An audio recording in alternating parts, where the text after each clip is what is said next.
I'm Ashley, and today we're gonna be talking about forgiveness. But before we jump in, I wanna tell you a story. So when I was in middle school, I had an obsession over this band called B2K. I had all of their posters, all of their CDs. If you don't know what a CD is, it's how we used to listen to music back when I was in middle school. I used to have the hats, the dance moves down pat, like they were my favorite band ever. And then they decided to break up so that they can do their solo careers. Let me tell you, this fan, I was devastated. I was crushed. I was hurt. I was so upset. I didn't even listen to their other music that they put out. And chances are you've not only experienced something small or silly that was hard to move on from like I did, but I bet you've probably gone through some things that were really painful and hard to move on from too. Things that hurt or disappointed you. Things that you didn't expect. Things that were ultimately hard to forgive. Now, if you're anything like me, forgiveness doesn't always come easy. Forgiving and moving on might seem like it should be simple, but for some reason it's just not. The truth is, forgiveness takes more than a moment. When we talk about this idea of forgiveness, we're talking about letting go of negative feelings that we have towards someone who's hurt, harmed, or disappointed us, regardless of whether they actually deserve it or even want our forgiveness. Now that sounds pretty good, right? But feelings of betrayal or hurt or anger, feelings of being wronged or let down, the desire to pay someone back for what they've done, who wouldn't want to let go of negative thoughts and emotions like those? If only they were that easy. Honestly, sometimes the stuff we find ourselves needing to forgive just isn't that easy to let go of and move on from. Maybe you're dealing with a fight with a friend, or maybe you're really hurt because your older sister lied about some not so great choices that she was making. I'm gonna give you 5 seconds to think about what that thing is for you. What's something that has hurt you? Maybe you've been left out, uninvited, disappointed, made fun of, lied to, or heartbroken. And even if it happened weeks, months, or even years ago, when you think about it, it still hurts. For whatever reason, you just can't seem to move on. Or maybe if you've been hurt or disappointed by someone or something, you really have no idea what to do next. How are you supposed to feel? And what does it even mean to move on? That whole idea of forgiving them kind of feels confusing to you. Well, the truth is we've all been there before. And unfortunately, we'll all probably be there again. Because sometimes people hurt us. They fight with us. They embarrass us. They disappoint us. They end a relationship with us. They break our trust. And as a result, we feel stuck because we're hurt or angry or sad. So what do we do then? Well, some of us pretend that we're okay even though we're definitely not. And others of us try to get back at the person who hurt us. Some of us even say things that we should not say. We lose our tempers or take it out on other people. Others of us try to ignore what we feel by distracting ourselves. Maybe we put our AirPods in and tune everything else out, or watch TikTok for hours to take our minds off of what we're really feeling. But here's the thing, no matter what you do to deal with what hurt you, it doesn't actually work. No matter how hard you try, it's not gonna help you move on. Sure, you might feel better for a moment, but the feelings are still there. And that's really hard because ultimately those feelings only hurt you. You're the one holding on to the pain, not the other person. You're the one struggling because you can't move on. But what if I told you there was another option? What if there was really a way for you to forgive and move on? Now, I want to tell you about a guy named Paul. Now, Paul was a super important leader in the early church. Thousands of years ago, he went around telling people about Jesus and starting churches. He would send letters to churches he had started or to other people who were following Jesus to encourage and teach them. And what's cool is that we can read those letters today because they're all recorded in the Bible. Now, the letter we're going to look at was written to a church in a town called Thessalonica. It's a fancy word, huh? Paul had actually been driven out of Thessalonica by people who weren't super excited about the church growing. They called Paul a liar. They spread rumors about him. They treated him terribly. And how did Paul respond? Well, with this letter. He needed to remind the people in Thessalonica what was actually true. He wanted to help this church get through all the challenges that they were facing. Remember, it wasn't easy to be a follower of Jesus back then. Christians were often mistreated, just like Paul was. And that's why I think we can learn a lot about moving on from Paul. He was treated unfairly. He was betrayed and lied to and heartbroken and wronged. But if you keep following his story, you'll discover that Paul was able to move on. How? Well, let's take a look at what he wrote. Make sure that nobody pays back wrong for wrong, but always strive to do what is good for each other and for everyone else. Like Paul, the Jesus followers in Thessalonica were being treated badly for following Jesus. It would have been totally normal for them to want to repay the evil that was being done to them. But here, Paul challenged them not to do that. He encouraged them to stop the cycle of wrong for wrong.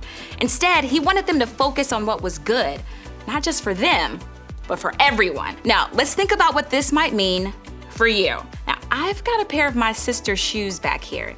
And here's the thing. My sister wears an 8.5, and I wear a size 10, so they're clearly gonna be too small for me, right? But let me see if I can even try to put them on my feet. Let's see if that'll work. All right, they already hurt, but I'm gonna see if I can walk around in them a little bit.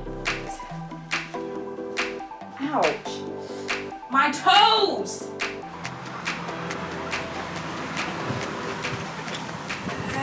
This hurts, guys. The longer I wore those shoes, the more damage I'm doing to my feet. I bet if I wore those long enough, I'd have blisters, sores, cramped toes. Basically, I'd have a really, really bad time.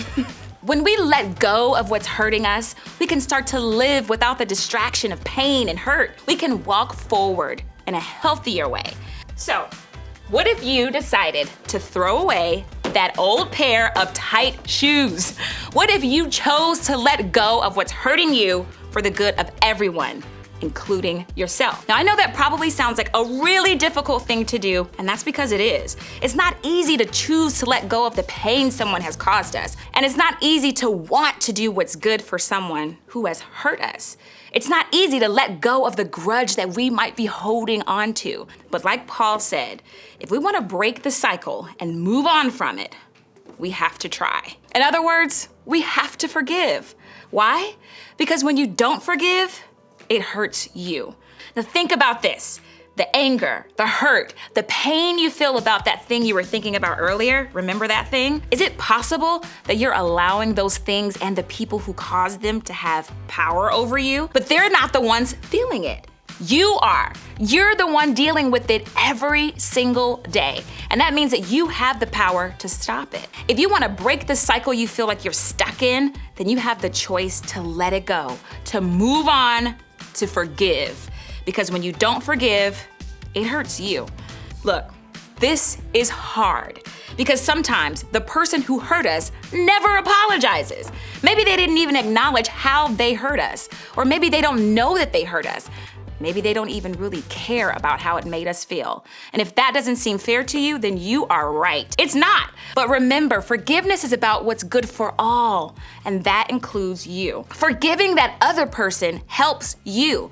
It's good for you, and it helps you to be more like Jesus. So even if they never apologize or get punished or even acknowledge that they hurt you, choosing to forgive will help you move on, and that's important. Now, if you're having a hard time moving on because someone has hurt you physically or even abused you, that is not okay. First, I want to say I'm sorry that you're dealing with that because it's not right. Forgiveness never makes what they did right. Please hear me when I say that while forgiveness can still help you in this situation, moving on does not mean you have to never speak up. In fact, I'd say that part of forgiveness for you starts with speaking up and telling someone that you can trust about what's going on. Speaking up isn't telling on someone or trying to get them in trouble. It's loving yourself enough to keep yourself and others safe. If that's the situation you're in, I encourage you to tell your small group leader, your parent, or another adult you trust today. They want to get you the help that you need to make sure you're safe and healthy to move on. See, what we all have to remember is that forgiveness takes more than a moment. It doesn't magically make everything better. Paul had to make the choice to forgive more than once. Sometimes he had to do it over and over and over again. He had to forgive even when it didn't feel good right away and even when it wasn't what they deserved. but he did it because he knew it was ultimately good for his own good. And that's the same choice we can make too, because when you don't forgive, it hurts you. So, what can we do to help ourselves move on? Here are 4 things that I want you to try this week. 1, be honest about how you feel. It's okay to be hurt or upset or angry by what someone else has done. It's okay to be sad or disappointed or feel like something is unfair. Pretending that these feelings aren't there doesn't make them go away. We can allow ourselves to feel these things and still move forward in a healthy way. 2, remember that everyone is worthy of forgiveness. No matter what we do in our lives, God constantly forgives us. When we mess up, when we have regrets, when we feel guilt or shame for something that we've done, God's forgiveness is always freely given to us.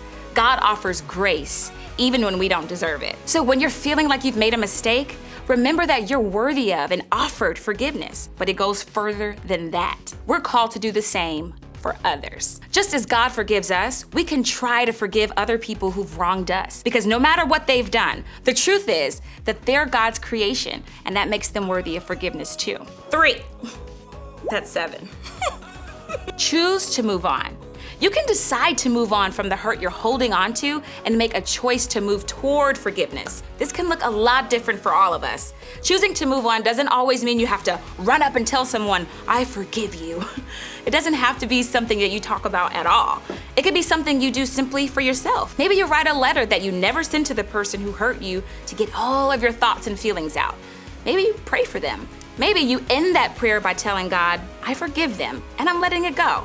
Or maybe that means that you have a hard conversation with someone, or you take a step back from the relationship, or you talk to an adult about what you're feeling. Whatever this looks like for you, know that moving on is a choice you're making to help you move forward. 4, repeat.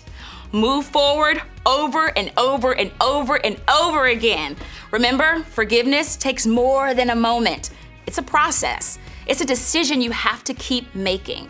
And it doesn't magically make everything better. Sometimes things get better, and sometimes they don't. But when you keep choosing to forgive, you're doing what's good for everyone, starting with yourself. We all have things that we need help moving on from, and it's important to talk about how to do that with people that we trust. That's actually why we have groups. Your group is a place where you can process the things that you need to help you choose forgiveness. It's the place that you could take that first step towards moving on. So today, I want to encourage you to be honest with your group about how you feel about forgiveness. I promise you that you'll be glad you did. Remember, when you don't forgive, it hurts you.